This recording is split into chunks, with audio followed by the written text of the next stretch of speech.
Ftehim bejn Gaming Malta u l-akbar kumpanija fil-qasam tal-video gaming, Unity Technologies, se jwassal biex pajjiżna isir ċentru ta' eċċellenza f'dan is-settur li kull ma jmur dejjem qed jikber. Dan hekk kif b'investiment ta' €900,000 din il-kollaborazzjoni se jinħoloq netwerk ta' edukaturi iċċertifikati minn Unity mal-MCAST u l-Università ta' Malta.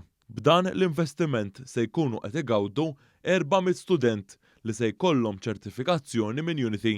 Din il-kumpanija internazzjonali toħloq apps fuq mobiles u computers fej dawn jaħdmu permezz ta' 3D u bl-intelligenza artifiċjali fost oħrajn. Matul l-aħħar sena kien hemm 29 biljun download tal-apps li huma magħmula mill-kumpanija Unity. F'konferenza tal-aħbarijiet l-4 filgħodu, il-Ministru għall-Ekonomija Silvio Xkembri spjega kif dawn l-istudenti se jkunu ċertifikati minn din il-kumpanija internazzjonali.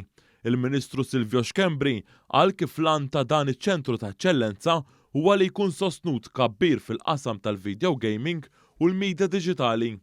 F'din il-konferenza tal-aħbarijiet, il-manager fih dan Unity, Luke Evans, qal kif dan il-proġett se joħloq bidla pożittiva għal dawk il-Maltin li jridu jaħdmu f'dan is-settur. So it's not just them getting the degree, they're also getting almost like proof and evidence that they can do everything that they've learned up to a certain practical level as well. To say I actually have the practical skills as well as the theoretical knowledge to go out and do their jobs in the industry as well. So it'll be really cool.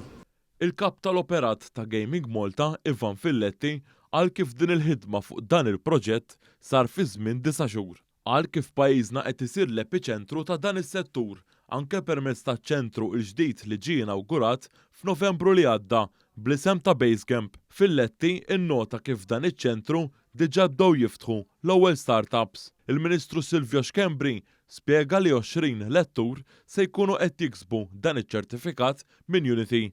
Dan sabiex dawn il-letturi jagħtu l-aqwa tagħlim lill-istudenti anke fil-futur u bekk l-istudenti jiksbu l-ħtiġijiet neċessarji sabiex jaħdmu f'dan is-settur.